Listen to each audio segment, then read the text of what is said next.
Well, a new study showing an upward trend in alcohol drinking patterns among women. The study found that more than 48% of women report drinking each month, and that's up from just under 45%. Meantime, drinking fell among men from about 57% to just over 56%. In addition, the average number of drinking days in a month has increased among women from under 7 to 7.3. And among men, again, it fell from about 10 days to 9.5 days.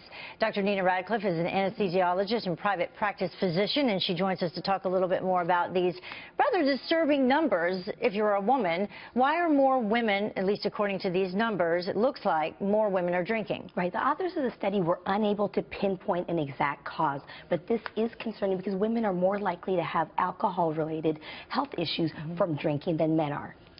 And we have another graphic that we can pull up. There was another study done about binge drinking. And in terms of binge drinking among college-age students, we can take a look at that, aged 18 to 25. It did not change during the study period among those aged 18 to 25 who weren't in college. There was a large increase in binge drinking among women, but a significant decrease among men. Binge drinking being defined as 5 or more drinks on a given occasion. In women, it's 4 or more drinks. So it's starting at an early age as well. Right, exactly. And that's what one of the concerns is, because alcohol consumption can affect our livers. And I want to go back a little bit to understand why this is the case. When we consume alcohol, it enters our body through the digestive system and it disperses through the water.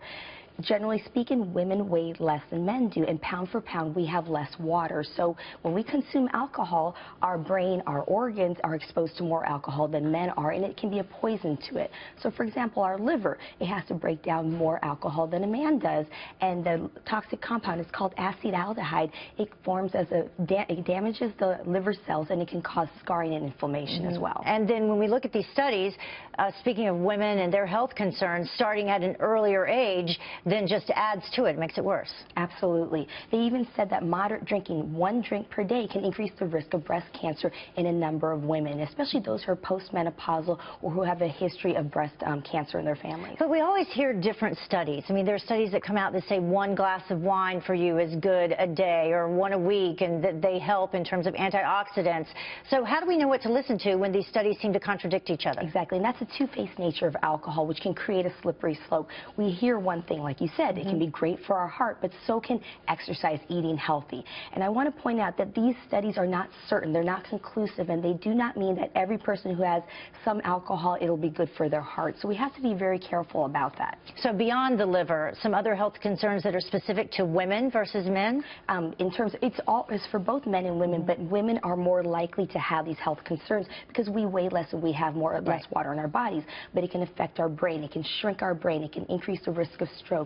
It can affect our hearts, directly the muscles, causing to dilate, making it more difficult for our heart to pump blood. These can be very concerning, and it can increase the risk of cancer, breast cancer, throat cancer. Wow, long list. Yes, a long list of problems. Dr. Nina Radcliffe, thank you so much for joining us. So everybody, think about it. It's Friday night. Before you go out tonight, think about everything you just said. Thank you.